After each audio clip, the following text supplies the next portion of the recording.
Good evening all my viewers. तो आज हम लोग एक अच्छा सा टॉपिक स्टार्ट करने वाले हैं जो कि हर एक कॉम्पिटिटिव एग्जाम के लिए और जितने भी हमारे भाई बहन 9 से लेकर क्लास 12 तक की इस बार प्रिपरेशन कर रहे हैं, ठीक है, तो उनके लिए आज की क्लास बहुत ही जबरदस्त होने वाली है। ठीक भाई, हम लोग आज प्रीपोजिशन पढ़ेंगे, वो भी बेसिक टू एडवांस लेवल। ठीक है, जितना भी इसका बेसिक होता है हम आपको वो भी पढ़ाएंगे और जितना भी इसका एडवांस बन सकता है यूनिक मेथड से हम आपको प्रीपोजिशन में समस्या आपको कभी नहीं आएगी। ठीक है, आप बस मेरी कंटिन्यू वीडियो को वॉच करते रहिए और आपके जितने भी रिलेटिव्स हैं, फ्रेंड्स हैं, आप लोग अगर आपको अच्छी लगे, इंफॉर्मेटिव लगे तो आप शेयर कर सकते हैं। ठीक भाई, तो आज हम लोग बहुत ही जो इंग्लिश ग्रामर का एक यूनिक चैप्टर है प्रीपोजिशन। ठीक है, हम आपको इसमें फिक्स प्रीपोजिशन से लेके जितने भी आपके इसमें मेथड होते हैं सब कुछ इसमें बताने वाले हैं। ठीक भाई, तो सबसे पहले हम लोग ये सीखेंगे कि प्रीपोजिशन की डेफिनेशन क्या होती है, प्रीपोजिशन की हिंदी क्या होती है। ठीक, तो हर एक चीज समझेंगे। सबसे पहले जो प्रीपोजिशन आपका शब्द है वो दो शब्दों से मिलकर बना हुआ है, प्री और पोजीशन। प्री का मतलब होता है पहले, पोजीशन का मतलब क्या होती है, स्थिति। तो आपका जो शब्द बना है प्री प्लस पोजीशन से।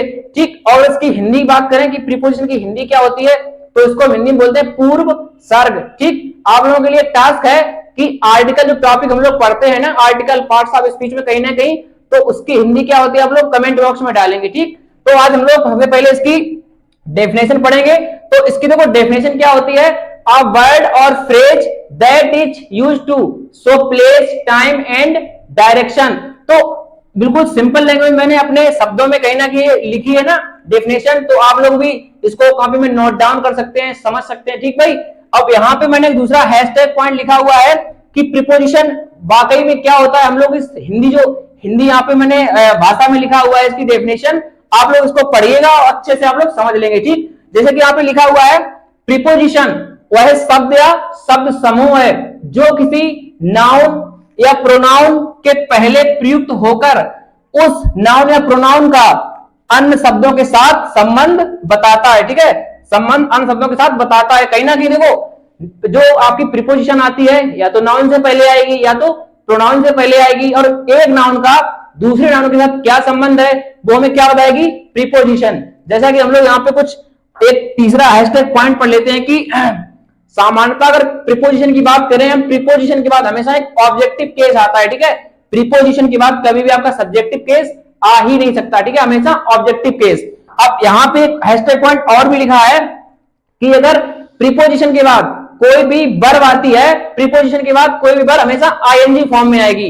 अगर कोई वर्ब आती है तो आईएनजी फॉर्मेट में, अगर कोई नाउन है कोई दिक्कत नहीं, नाउन आ सकता है उसके बाद में। ठीक भाई, तो यहाँ पे जैसे कि कुछ क्वेश्चंस मैंने एग्जांपल के तौर पे बोर्ड पे लिखे हुए हैं, आप पहला एग्जांपल देखेंगे, the cat is under the table. जो बिल्ली है टेबल के नीचे है। तो हमने आपको क्या बताया है, आप इस बारी डेफिनेशन को पढ़िए, आप आसानी से सभी क्वेश्चन को समझ पाएंगे। ठीक है, अब the cat is under the table, बिल्ली कहां पर है, टेबल के नीचे।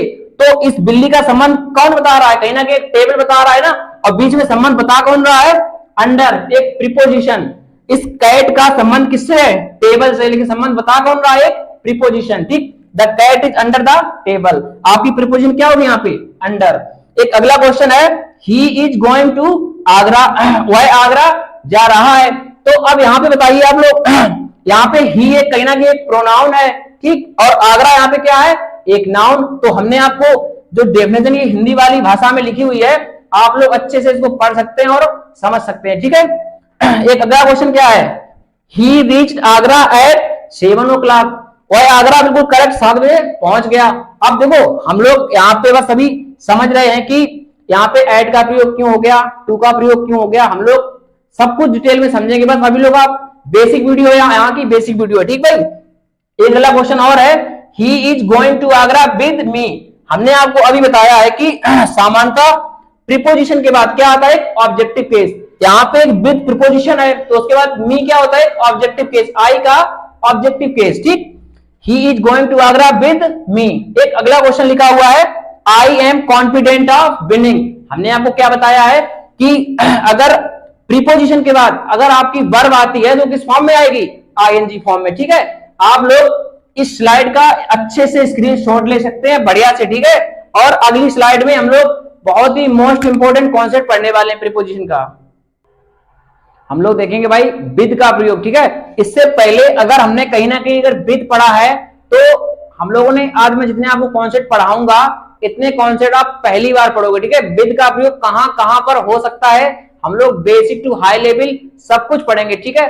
तो सबसे पहले देखो विद का प्रयोग हम लोग कहीं ना कहीं ये समझ लेते हैं कि विद का मतलब साथ होता है, लेकिन केवल साथ से ही काम नहीं चलेगा, ठीक है, क्योंकि अलग अलग जगह विद का अलग अलग सेंस होता है, ठीक। तो सबसे पहले हमने यहाँ पे ए पॉइंट डाल दिया है कि सामान्यता किसी पर्सन के लिए विद का प्रयोग होता है। अगर किसी पर्सन की बात आएगी तो किसका प्रयोग हम लोग करेंगे, विद का प्रयोग। अब यहाँ पे देखो एग्जाम्पल के रूप में मैंने क्वेश्चन लिखा हुआ है, I am going to Agra with Ram, मैं आगरा राम के साथ जा रहा हूं, ठीक है। तो कहीं ना कहीं एक प्रीपोजिशन विद है, यहाँ पे राम क्या है, कहीं ना कहीं एक पर्सन है, ठीक है। तो हमने आपको क्या बताया कि सामान्यता पर्सन के लिए विद का प्रयोग होता है, ठीक। अब यहाँ पे देखो अगला एक क्वेश्चन है, he is working with Mohan, वह मोहन के साथ काम कर रहा है। तो विद मोहन कहीं ना कहीं यहाँ पर एक पर्सन की बात की गई है, एक व्यक्ति की बात की गई है कि नहीं।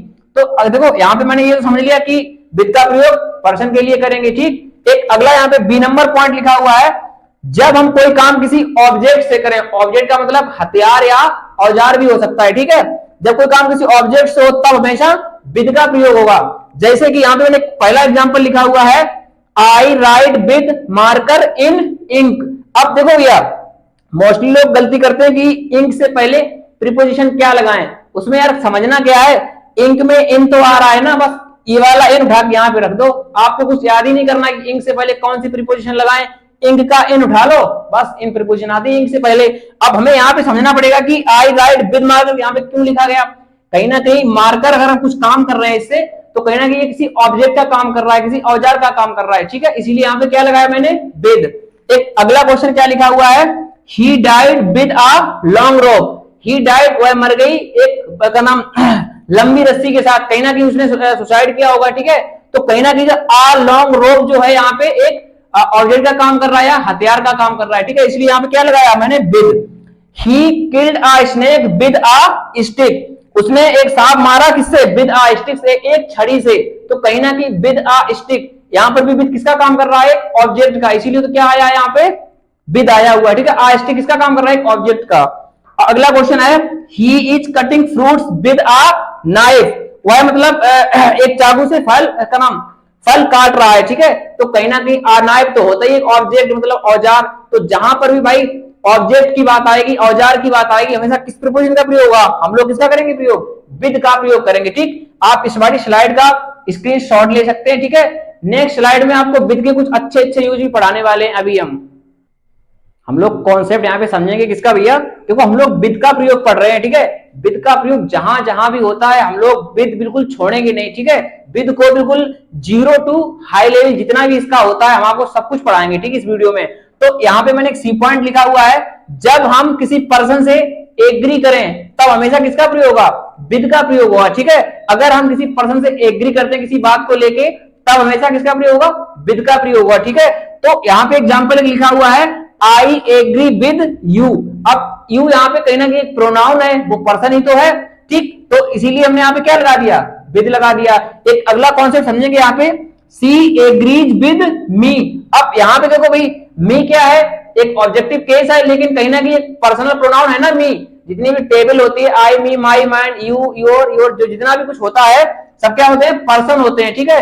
अब मैंने आपको यही बताया कि प्रीपोजिशन के बाद हमेशा ऑब्जेक्टिव केस आता है, वो भी बात आपकी बिल्कुल फिट बैठती है यहाँ पे, ठीक है। अब यहाँ पे हमें कॉन्सेप्ट क्या समझना है कि एग्री विद अ पर्सन होता है, लेकिन एग्री एट समथिंग, अगर हम पर्सन को छोड़ के किसी चीज पर एग्री करते हैं तो हमेशा क्या लगाएंगे, एग्री एट। तो यहाँ पे कुछ क्वेश्चन क्या है, नोट पॉइंट क्या लिखा हुआ है, जब हम किसी चीज पर सहमत हो तब एग्री एट का प्रयोग करते हैं, ठीक। जैसे कि यहाँ पे पहला क्वेश्चन लिखा हुआ है, I agree at your new scheme. अब यहाँ पे देखिए भाई एग्री के बाद एट क्यों लगाया हमने, क्योंकि अब किसी पर्सन पे एग्री नहीं कर रहा है, किस पे एग्री कर रहा है कि हम मैं तुम्हारी नई स्कीम पर सहमत हूं या सहमति देता हूं, ठीक है, नई स्कीम पर, ना कि किसी पर्सन पर। जब आप समथिंग की बात करेंगे तो एग्री एट आएगा, एग्री विद अ पर्सन आएगा, ठीक। एक अगला क्वेश्चन क्या लिखा हुआ है, आई एग्री विद यू। अब देखो यहाँ पे यू क्या है, एक पर्सन है, इसलिए एग्री के साथ विद आया हुआ है, लेकिन अब अगला क्या लिखा है यहाँ पे, I agree with you at this new proposal. अब आगे क्या लिखा है, नए प्रपोजल की बात की गई है, कहीं ना कहीं एक नए प्रस्ताव की बात की गई है, तो यहाँ पे इसीलिए क्या लगा दिया मैंने, एग्री एट। ठीक, मैंने जो आपका विद का कॉन्सेप्ट था, एग्री विद, एग्री एट, बहुत ही अच्छे से कंप्लीट किया है। ठीक है, अगला कॉन्सेप्ट आपको नेक्स्ट स्लाइड में अभी तुरंत मिलने वाला है।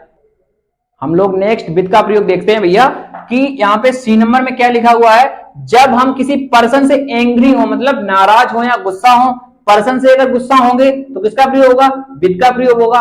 एग्जांपल देखते हैं, पहला क्या लिखा हुआ है, I am angry with you, मैं तुमसे नाराज हूं या गुस्सा हूं। किसी पर्सन से अगर आप गुस्सा हैं या नाराज हैं तो एंग्री के साथ विद लगेगा। ठीक है, एक एग्जांपल और भी लिखा हुआ है, she is angry with by mother, वह मेरी मां से नाराज है या गुस्सा है, तो एंग्री विद आ पर्सन होता है। ठीक है, यहां पे आप लोग शॉर्ट फॉर्म में भी लिख सकते हैं, angry with uh person. Angry with हमेशा किसके लिए आएगा भैया, एक पर्सन के लिए। ठीक है, एक अगला यहाँ पे नोट पॉइंट भी तो लिखा हुआ है। देखो भाई, हम जितने भी नोट पॉइंट आपको लिखवाते हैं, इसका मतलब यही होता है कि एग्जाम में क्वेश्चंस यहीं से रिपीट होते हैं। मोस्टली लोग क्या बता देते हैं टीचर लोग, कि एंग्री विद का प्रयोग बस करते हैं, लेकिन एंग्री एट भी तो होता है। अब एंग्री एट कहां पे आएगा, जब हम किसी चीज पर एंग्री हो, मतलब समथिंग, अगर किसी पर्सन से एंग्री या गुस्सा नहीं है तब किसका प्रयोग होगा, तब एट का प्रयोग होगा। यहाँ पे क्वेश्चन आप समझेंगे तो समझ में आ जाएगा। ठीक है, एग्जाम्पल आपका लिखा हुआ है, I am angry at your rude behaviour, I am angry at your rude behaviour, मैं तुम्हारे रूखे व्यवहार पर गुस्सा हूं। तो कहीं ना कहीं यहाँ किसी पर्सन की बात नहीं की गई, किसी चीज की बात की गई, किसी समथिंग की बात की गई। ठीक है, इसीलिए यहाँ पे क्या लगाया गया, एंग्री एट। ठीक है भाई, अब एक अगला क्वेश्चन क्या लिखा हुआ है, he is angry at my bad habits, और मेरी मतलब गलत आदतों से गुस्सा या गलत आदतों पर गुस्सा है। तो यहां पर भी पर्सन नहीं आया, इसीलिए मैंने यहाँ पे एंग्री के साथ क्या लगाया, एट लगाया। ठीक भाई, एंग्री विद समझा दिया आपको, एंग्री एट समझा दिया। एक डी नंबर पॉइंट जो कि एग्जाम में रिपीट क्वेश्चन बन चुका है काफी बार, यहां पे लिखा हुआ है, जब चार्ज शब्द मैन वर्ब की तरह काम करे तब उसके साथ हमेशा क्या आएगा, विद आएगा।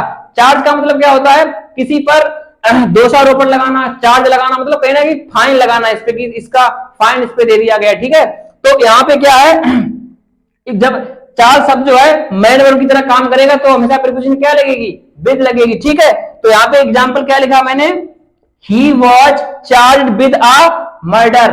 अब आप लोग समझे कैसे कि यहाँ पे ये मैन वर्ब की तरह काम कर रहा है कि नहीं कर रहा। अब आप बताइए, he was charge with a murder, sentence आपका पैसिव वॉइस में है। आपको पता होना चाहिए कि be form, is, am, are, was verb के बाद अगर थर्ड फॉर्म आती है तो सेंटेंस आपका पैसिव वॉइस में होता है। ठीक है, और दूसरी तरह समझ सकते हैं कि कोई काम किसी के द्वारा होगा तो वहां पे पैसिव वॉइस ही होता है। ठीक है, अब यहाँ पे हमने आपको क्या बता दिया, angry with a person, angry at something, और जब चार्ज किसका काम करे, मैन वर्ब की तरह काम करे। ठीक है भाई, अब इसका आप स्क्रीनशॉट ले लीजिए।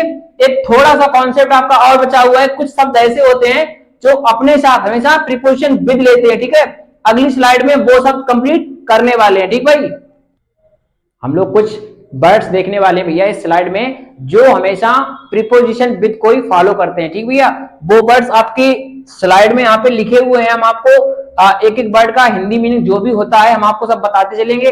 आपका काम बस इतना ही है कि आप बस पेन उठाइए, नोट डाउन कर लीजिए, क्योंकि ऐसे शब्द जो हैं बहुत किताबों में कम मिलेंगे आपको। ठीक है, मिलेंगे भी तो आपको पूरे शब्द नहीं मिलेंगे। ठीक है भाई, तो यहाँ पे हम लोग सबसे पहले समझते हैं क्या, कि some words which are followed by preposition with, कुछ ऐसे शब्द होते हैं जो हमेशा विद का ही, विद को अपने साथ लेते हैं, फिक्स है इसके साथ विद। ठीक है, सबसे पहले आपको वर्ड लिखा हुआ है सेटिस्फाइड विद, सेटिस्फाई का मतलब संतुष्ट होना, तो इसके साथ हमेशा प्रीपोजिशन क्या आएगी, विद आएगी। ठीक है, सेटिस्फाइड जैसा सैटिएट, सैटिएट का मतलब बिल्कुल होता है मतलब संतुष्ट होना। सैटिएट का मतलब जैसे कि हम लोग पढ़ते पढ़ते कभी ना होता था कि अब बस बहुत पढ़ लिया भाई, अब नहीं मन कर रहा है मेरा, मतलब बहुत ज्यादा पढ़ लेना। ठीक है, सैटिएट संतुष्ट होना कहीं ना कहीं, उसके आगे क्या आएगा, satiate with.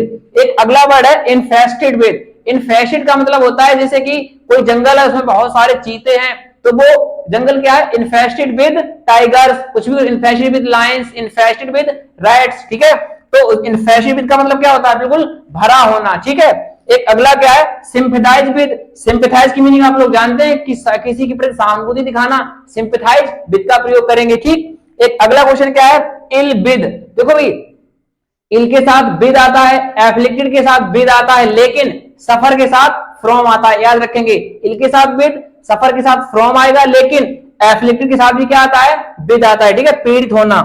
Acquaintance with, acquaintance का मतलब होता है इंट्रोडक्शन, मतलब इंट्रोड्यूस करना, इंट्रोडक्शन नहीं, इंट्रोड्यूस कराना किसी को। ठीक है, अपनी पहचान बताना किसी को, तो एक्विंटेंस के साथ क्या आएगा, विद आएगा। इंडोर्ड विद, इंडोर्ड विद का मतलब जैसे कि इंडोर्ड विद टैलेंट, इंडोर्ड का मतलब कहना है कि रिस्पेक्ट से है, रिस्पेक्ट से। ठीक है, सम्मान का वर्ड है ये इंडोर्ड विद। तो इसके आगे प्रीपोजिशन क्या आएगी, इंडोर्ड विद। क्वेरल विद, किसी के साथ झगड़ा करना, इसके साथ फिक्स प्रीपोजिशन है, क्वेरल के साथ क्या आएगा, विद आएगा। ठीक है, अब एक शब्द अच्छा सा है यहाँ पे बिजी, बिजी के साथ हमेशा क्या आता है, विद। लेकिन अगर इसकी सिनोनिम्स की बात करी जाए, इंग्रोस, इंग्रोस का मतलब होता है कहीं ना कहीं उसमें बिजी होना, रम जाना, लेकिन इंग्रोस के साथ क्या आता है, इंग्रोस के साथ इन आता है। ठीक है, एक अगला हमने आपको एफिलिएटेड विद बता ही दिया है। ये एग्जाम में बहुत बार क्वेश्चन पूछा जा चुका है। कोप विद, इसमें गलती देते हैं कोप अप विद, जो कि गलत होता है। कोप विद का मतलब टू टॉलरेट, मतलब सहन करना। ठीक है, आप लोग इस स्लाइड का अच्छे से स्क्रीनशॉट ले सकते हैं। अगर आपको अब भी विद के प्रयोग में कोई भी डाउट लगता हो, ठीक है, हमारा नंबर आपको व्हाट्सएप नंबर डिस्क्रिप्शन बॉक्स में मिल जाएगा। जिसको अगर ना मिलता हो, ये हमारा व्हाट्सएप नंबर है, आपने इंग्लिश के डाउट इस पे भेज सकते हैं। ठीक है, आपको विद इन 2 और 3 मिनट में इसका सोल्यूशन, इंग्लिश का कोई भी प्रश्न आप लोग इस व्हाट्सएप नंबर पे भेज सकते हैं। इसका सोल्यूशन विद इन 2 और 3 मिनट में आपको सोल्यूशन इसका मिल जाएगा। ठीक है, अगर आप व्हाट्सएप नंबर पे कुछ भेजना नहीं चाहते, कोई बात नहीं, आप लोग कमेंट बॉक्स में पूछ सकते हैं अपनी क्वेरी। ठीक है, तो ये वीडियो आज के लिए मैं इतना ही रखता हूं इसमें। ठीक है, अगली प्रिपोजिशन कुछ इंपॉर्टेंट जो है आपकी, मैं अगली वीडियो में आपको सब कुछ बहुत ही अच्छे से एक्सप्लेन करूंगा। तब तक आप लोग पढ़ते रहिए।